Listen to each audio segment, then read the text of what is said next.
Hey guys, how are you? This is Ishai Breslauer, your host of the CRE SharkEye Show.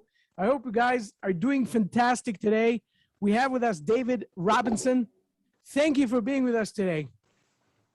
My pleasure. Hopefully, there's some bit of value that I might be able to share with your listeners that would be helpful Oh to my them today. gosh, I'll tell you guys, everyone who's listening, watching, listening, David is a mega, I would say, broker in terms of the years of experience that he is in it, from residential to commercial to any so many types of deals that he's going to share with us, as well as on the investing end, which he got into fairly lately. But he's active, he's doing it, he's making it happen, and he has a podcast of his own, which you guys have to hear about and also listen to. You have to listen to it. I was a part of that podcast, and it's an awesome podcast, and he's great at it.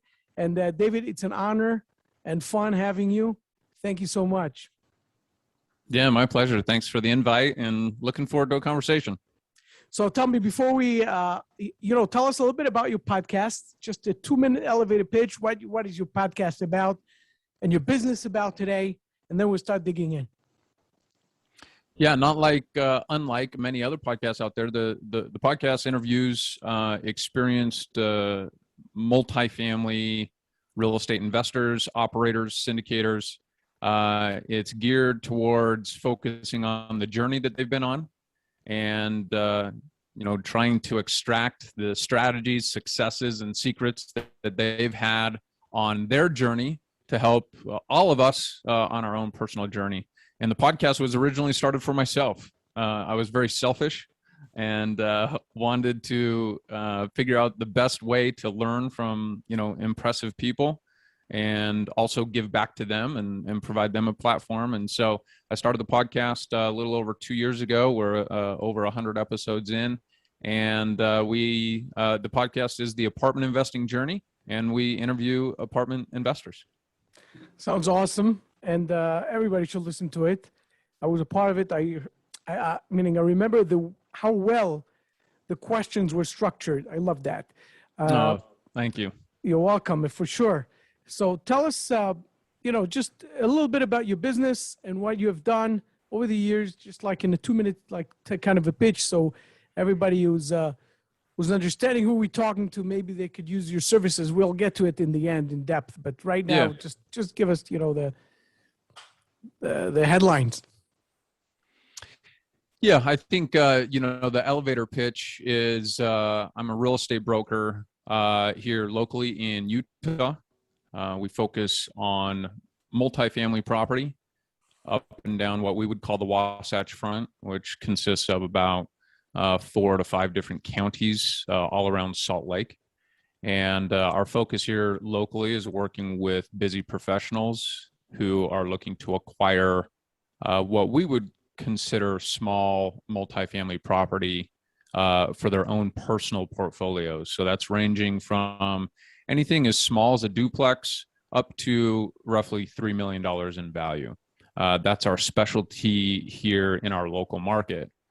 That being said, we also have another aspect of our business, the private equity side of our business, where we look to acquire larger commercial multifamily opportunities, both here locally, but with an emphasis on Midwest markets, so that we can bring our investor network into those opportunities. And that was more started out of, number one, a desire to learn more about it, but two, what we were finding is that our investors here locally were struggling to find the returns that they were looking for from a cash-on-cash perspective, as we were helping them acquire small multifamily property here locally. And so the private equity side and pursuing properties in the Midwest allowed us to provide a new opportunity for our investor network to diversify from small multifamily here locally that maybe isn't, you're not investing here locally in small multifamily for cash flow. It's just not the market to be doing that. So those opportunities provide that. So that's what we do. Focus on multifamily with brokerage services here locally, as well as large commercial multifamily acquisitions in other parts of the country. Sounds exciting. We got a bunch of stuff to talk about. And tell me something, how did you get into real estate? How did it all start? I've got to go back, probably, I don't know, 17, 18 years. I was serving a church service mission, and one of the leaders in that mission was a successful broker in his own right. You know, I was 19, 20 years old. He was 50-year-old man, completely financially free. And he had done it through real estate. He was a successful broker and investor. He had done it through small multifamily property. And in getting to know him and chatting with him, he suggested that when I get home that I look into getting into the real estate world. Didn't know what that meant at that time, to be honest. When I got back from that mission, I was going to school and also started to get my real estate license. And ultimately transitioned into real estate full-time shortly thereafter. And that's about all I've ever known professionally is real estate.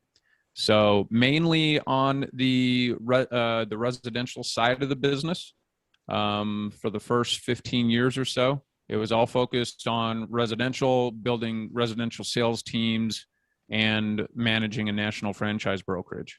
And so learned a lot, experienced a lot, worked with some incredible people during that time. But what I didn't do was invest in real estate. And there's too many of us real estate brokers. Yeah. Go ahead. Tell me something. What was holding you back at the time? I'm not sure. You know, looking back, I've asked myself that question many times. I wouldn't say that I never invest in real estate, but it wasn't a significant aspect of what I was looking to do. There was too much of the focused on the transaction, focused on the next transaction, focused on building the business. Too much action. So it was a cash. Yeah. What's that? A lot of action, a lot of stuff going on. Yeah. And you know what? I don't know. It's frustrating to look back at that and realize, okay, you know, after 15 years, you have this awakening and realize, my goodness, I haven't accomplished what I set out to accomplish. You just sort of put your head down and go, right? And you're working and making a good living, but really not building wealth. And so that was really the catalyst for me, you know, going down the path that I have in the last 2-3 years now, is that I hadn't done what I should have done early on to position myself where I wanted to be for, you know, for the future, for myself and for my family and my kids. So I did originally, you know, fix and flips a couple properties, had a couple of properties, rental properties with partners. Ultimately sold those, you know, many years ago, only held them for a short period of time. And so really had nothing to show for the 15 years of work, and realized I had a big awakening and said, I'm headed down the wrong path and I'm on the wrong side of the aisle. Now there's many brokers who are able and have done both. They focus on transactions as well as investing. I would say that the vast majority of brokers, especially if they're on the residential side, are not investing in real estate, unfortunately. And I don't know the explanation why. I think we just put our heads down and work. And so anyways, about 3 years ago, I said, this has got to change. I'm going to make a drastic change in my world and in my business. And that was when we started to focus on investment property. What was the trigger? Just getting to that point, realizing, looking at the situation for me and my family, and realizing, okay, we're not where I want to be and need to be to set my family up for success moving forward. And it was less about me moving forward and my personal needs as it is, all right, I want to leave behind some sort of legacy for my family, right? I grew up in a family that middle class, hardworking, small business owners. My dad is an incredible man, great father, hard worker, has owned his own small business, mechanical engineering firm for, 40 years, 30 years. But did not set a standard or a scenario where I learned concepts about investing, financial concepts. It just wasn't part of our, discussion. It wasn't part of my upbringing. And so I'm trying to change that. I want to build on what my dad did for me, because he definitely, set me up to have success in many ways. But I want to build upon that and hopefully provide an even better foundation for my kids moving forward. Tell me something. When you're saying that you moved from the residential, end of things towards investing and so on, you also moved professionally, right? Meaning in terms of the real estate, in terms of brokerage. Yeah. So tell me something. Meaning we'll talk more about deals and investing and multifamily. We'll get into that. But I just want to understand, when you moved from the residential end of things as a broker to become a broker for commercial type of properties, which are multifamily, 10 units, 20 units, 30 units, 100 units, whatever, doesn't matter, as well as investing, how much knowledge base you felt you needed at the time in order to make that move? It's a great question. The reality was, the residential side of the business is really simple in many aspects. I mean, there's some challenges, right? But the residential side of the business, I was focused on building sales teams. In fact, I wasn't as involved in the day-to-day sales later on in my career. I was focused on managing the sales agents, leading the sales agents. I was handling the back end, overseeing the back end marketing and operations of those sales teams, and running a local brokerage of 75 plus agents. So when I transitioned to investment property, I hadn't done the necessary work in my career to really understand commercial real estate and how investment property works. I think understanding single family investment property and even residential multifamily, duplexes, fourplexes, I think they all sort of can be lumped into one group. But the minute that you get into, the larger multifamily property and understanding cap rates, Exactly.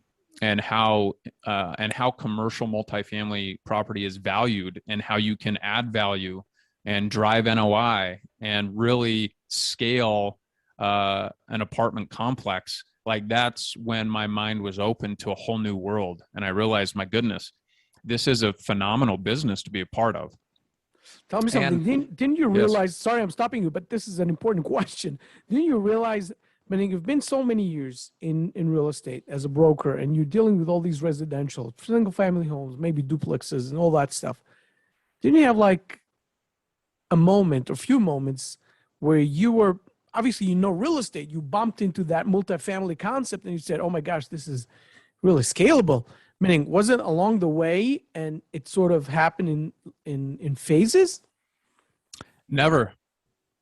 Amazing. Yeah, it didn't happen that way. I would spend. It's amazing how busy years. we get with business, right? And it's like, Yeah, I would almost look at myself, and as odd as this sounds, I would almost look at that first 15 years or so, 14, 15 years, as a W-2 employee. I was self-employed. I was commission-based, but I had more of a W-2 employee mindset where I was just earning income, right?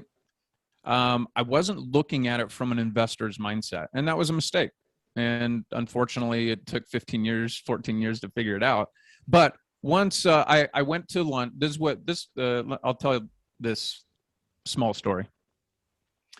I realized as I was, getting to this point in my career, I realized, my goodness, I'm not where I need to be financially and from a wealth perspective. And I've got to make some drastic changes. I didn't know exactly how to go about that. I still didn't know about multifamily, and I only just had a brief understanding, a basic understanding of commercial real estate. I wasn't exposed to it. So I went and had lunch with a friend, and that was the catalyst. Someone that I respected very well, who has done phenomenally in the real estate business. And I didn't understand exactly what he was doing. I just knew that he had done really well. And I sat down with him, and he was the one that opened my mind to commercial multifamily. And he said, hey, I want you to go from this meeting, and I want you to read and study and learn everything you possibly can about commercial multifamily real estate. That was the catalyst. So I immediately went and started looking up all these podcasts, and I realized there's this whole new world that was unfolding to me of commercial real estate. And I'm like, my goodness, where has this been for the last 15 years? I guess I just had my head in the sand. So immediately I decided, okay, I'm going to burn the ships here, and I'm going to go all in on figuring this out. And so I had a sales team of, roughly 5-7 agents at that point in time. We're doing about 100 to 125 transactions a year in single family residential sales. Right.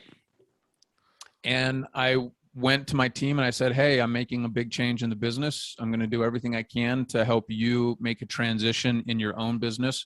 Either that's setting you up with another team or helping you transition to another brokerage. Many of these agents didn't have the mindset of wanting to make a shift with me into this space. Yeah, it's different. Yeah. They knew the residential space and wanted to be in the residential space, and I was making a shift. So it was a big, big transition for me, 3 years ago. And I wound down my entire business, actually opened up my own boutique brokerage here locally, and immediately began to focus on multifamily property, and with an emphasis on what I would call small to mid-sized multifamily, under 50 units, all up and down the Wasatch Front here in Salt Lake. You know what? That's amazing how different people have different stories, right? Of how they get into the business, or how they get inspired to get into the business, or how they have this aha moment and they get into the business, whatever it is. It's just incredible in my eyes. I want to shift gears a little bit into what you actually do today. Okay. And you're actually getting into, multifamily properties, et cetera. Tell us a little bit the, transition when you got into being an investor and the first transaction that you've done, the hardships, the all of a sudden you found out all kind of stuff that went on, right? All kind of new things, a light bulb here and this person there, and all of a sudden new concept here and a new idea there, and all kind of things you have to flip through. Tell us a little bit about it. So I'm a pretty methodical person. I like to plan out the process, although it doesn't always go the way I want. But my thought process was this. The first step that I needed to make this transition in my life and in my world was, number one, I needed to get my people into a comfortable spot. So that was goal number one, was to get my sales agents from my residential team set up in a way that would, push them forward with success without me being involved. So I worked on that. Number two was I needed to gain more education. So I immediately started listening to all the podcasts. I actually started the podcast, the Apartment Investing Journey. And again, that was more selfish, right? I wanted to learn, and I wanted to communicate and have conversations with impressive people that were doing what I wanted to do.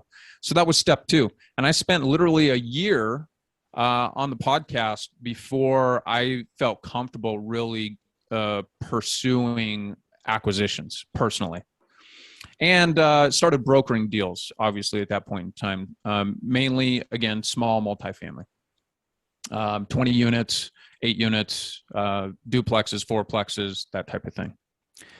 And then from there, once I felt like I had a good understanding of the acquisition process and how to add value and how to put a deal together, that's when I started to pursue multifamily property here locally. And so I can talk about a 14-unit deal that we just acquired a couple months ago, $14 million deal here locally in Orem, Utah. And we purchased that for $2.2 million. The way that worked is we sent out direct mail to owners of apartment buildings ranging from 12 units to 50 units. And I had a woman reach back out to me based upon that direct mail, said, hey, you know, we're in a situation where we're considering selling and maybe open to it. Well, we purchased this property in June. I originally started talking with her April of the previous year. So over a year. Yeah, welcome over to a commercial. Welcome to commercial real estate. That's the way it works. It takes time. Yeah, and it was Takes just time. about building a relationship with her, right? I made her an offer right from the get-go, incredibly low offer. And she said, hey, thanks for the offer, but we're just going to sit tight. And then I just stayed in touch. And as we do, you know, as a real estate agent, you learn the systems and the processes for, you know, building up a database of prospective buyers and sellers and Right. and nurturing those relationships over time. And so that's what we did. I stayed in touch with her through direct mail, through phone, through text. Ultimately, she came back around about 6 months later, said, hey, we're serious again. We'd love to re-explore an offer with you. I made her a new offer, higher than what it was before.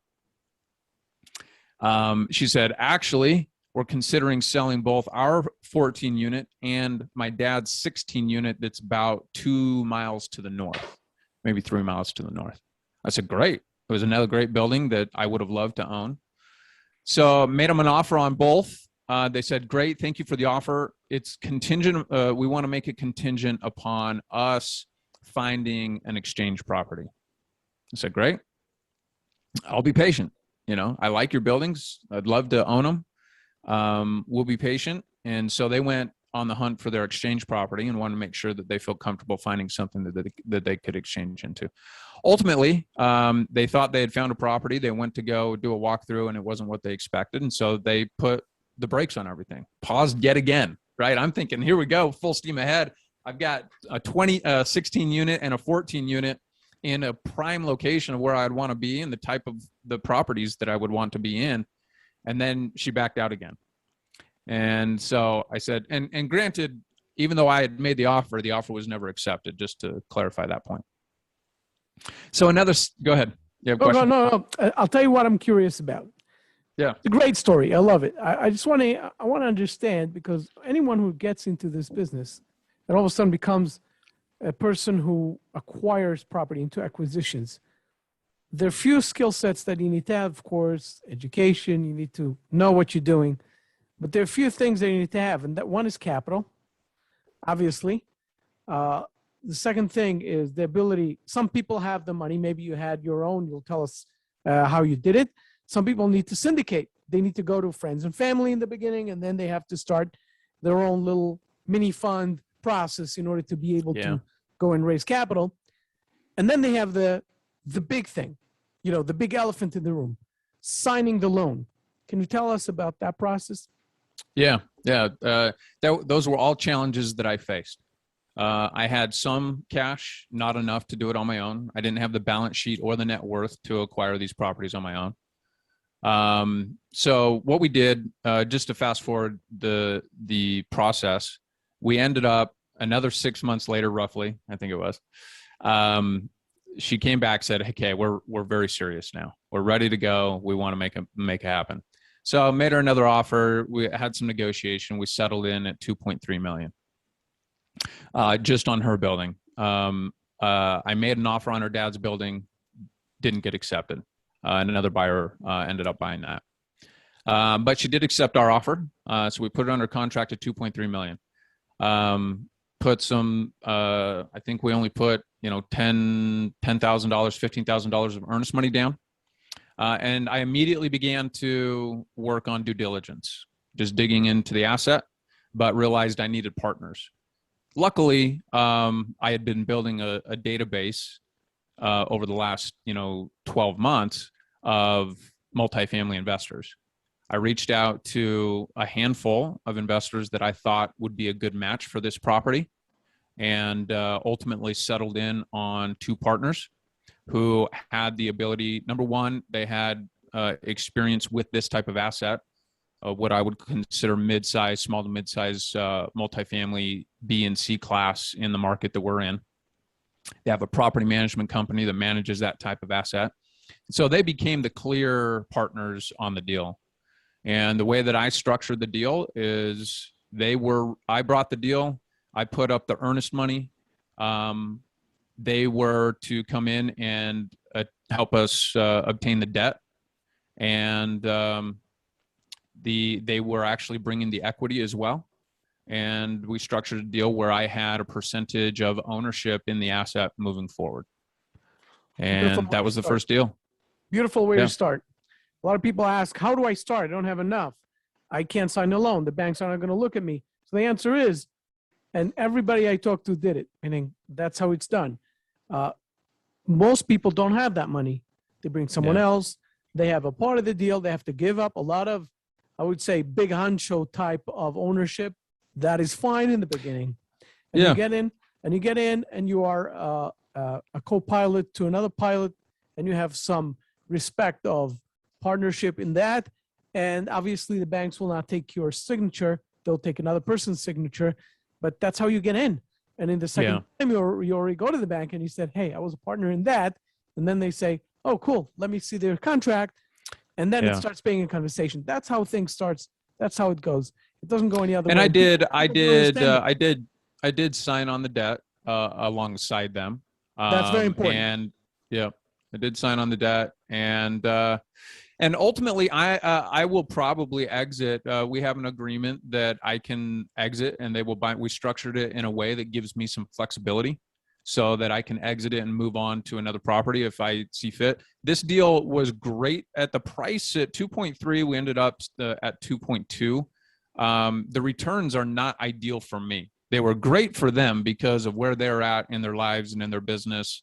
And they manage other properties just like this. So it was perfect for their portfolio, but the cash on cash return was very minimal.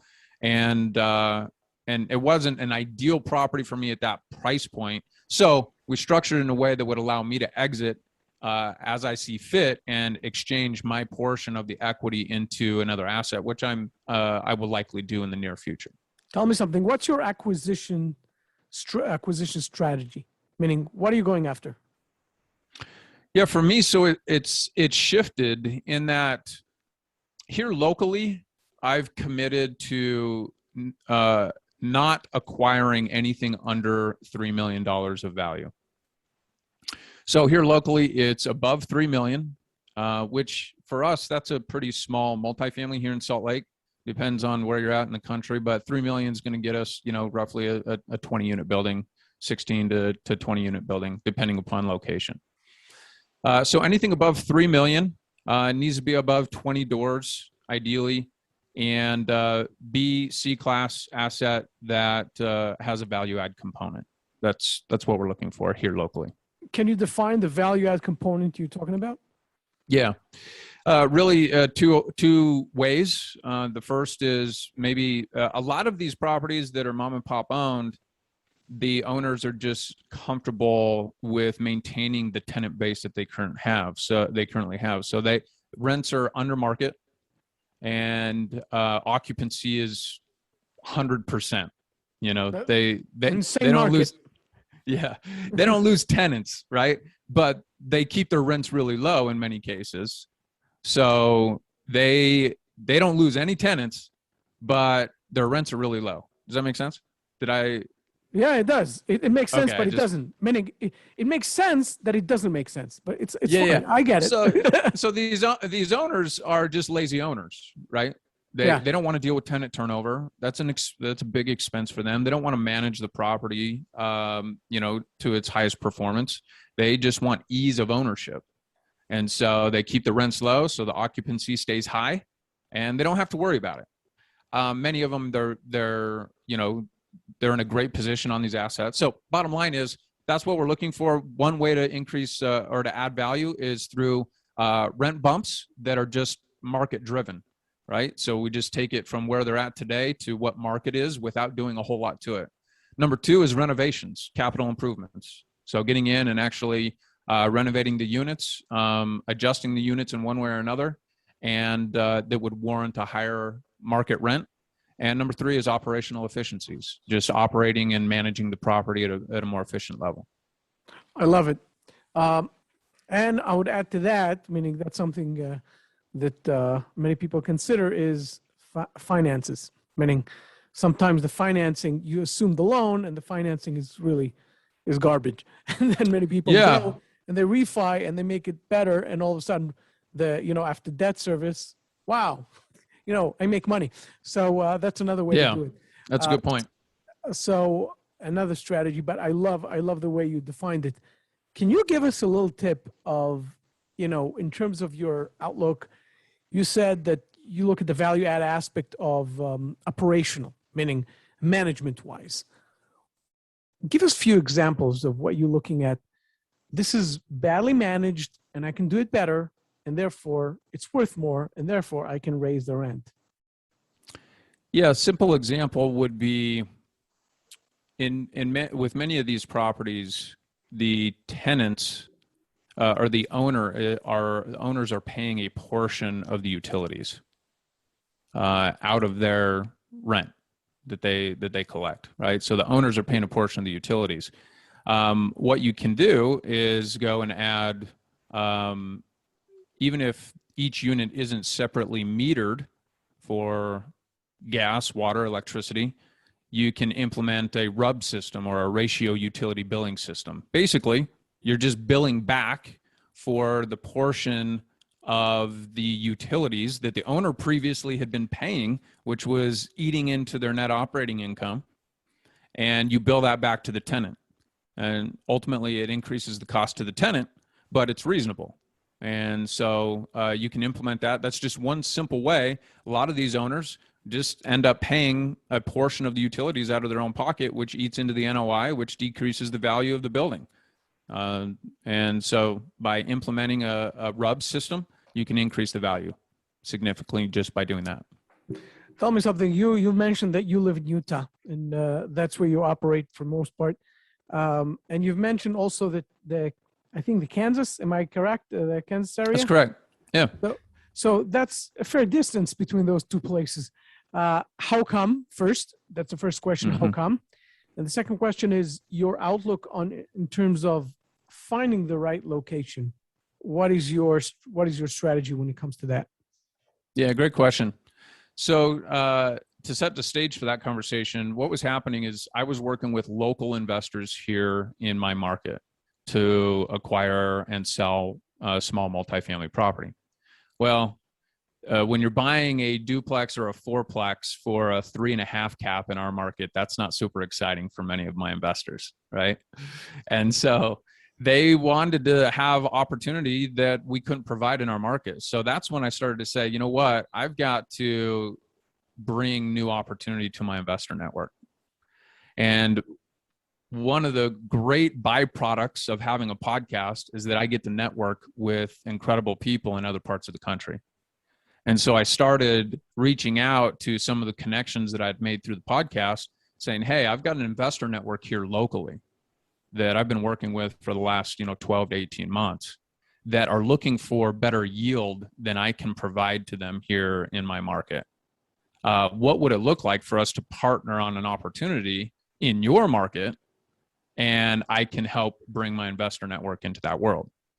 And so that's what I did. I reached out to a handful of people, and for me, it wasn't market driven. I needed a market. There was a handful of markets that I was interested in that had good cash flow. They had a good rent to price ratio.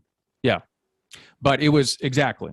Yeah, I was looking for the right sponsor, someone who had a track record of success, but was on a growth trajectory. I didn't want someone that had already built up a $500 million portfolio and was just sitting on their laurels, enjoying what they've done over the last 10 years. I wanted someone that was on a growth trajectory, but did have a record of success.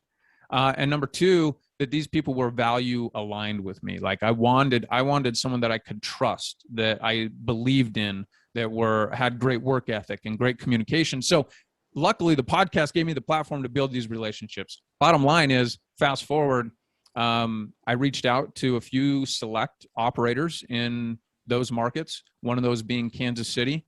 And ended up that one of those partners said, yeah, we would absolutely love to work with you. And we actually have a deal that we just put under contract. Beautiful. It was a 164 unit Oh, wow. C-class What a jump. asset in Kansas City. Nice, nice, nice. I love it. Tell me something. What do you think about the market today? Shifting gears a little bit. Generally, Yeah. a lot of things are happening post-COVID, urban to suburban. Things are happening. What's your take on it? Yeah, it's difficult. I try to read and listen to a lot of smart people. The reality is that all these smart people have different opinions. And that's the beauty of it. I think it's anybody's guess, to be honest. The reality is what I'm seeing here locally is I think cap rates will continue to potentially compress slightly. I think what we're seeing here in Utah, if we're just use this as an example of what may be happening across the country, is we have a lot of institutional money flowing in to the large assets here in Utah, which drives the investors down. So as the institutional money comes in, the investors that would normally be buying 200, 300 run unit away. assets, They don't get the yield they used to. They can't compete with, swallowing a 3.5 to 4 cap. So they get driven down into the smaller units. And then those investors that were in that mid-tier, 20 to 50 unit get driven down into the duplex, 4-plex, 6-plex, 8-plex space. So it's all being compressed, and I don't foresee that changing anytime in the near future. Rents continue to climb, and at the very least, cap rates will maintain over the next 3 to 5 years is what I'm seeing. David, it's been a lot of fun. I love that. It's you got so much experience and drive, and really, I wish you all the best. Tell me something. Tell everybody who is listening to us, watching us, doesn't matter what they are doing, how can they find you? Best way to find you, whether they're investors or partners, or they have great deals, or they have whatever they have, or they want to listen to your podcast. Tell us a little bit about that. Yeah, the easiest way to connect with me is at canovocapital.com. That's CANOVO capital.com. Or listen to the podcast at apartmentinvestingjourney.com, and just search it up on any place you look for podcasts, apartmentinvestingjourney.com. And you guys that are listening, watch the links up or down or wherever you are, or if you're listening to the podcast, look at the text and find those links. And David, thank you so much for your time. Really appreciate it. It was really fun. Honor to be on your show. Thank you. Thank you so much. And you guys,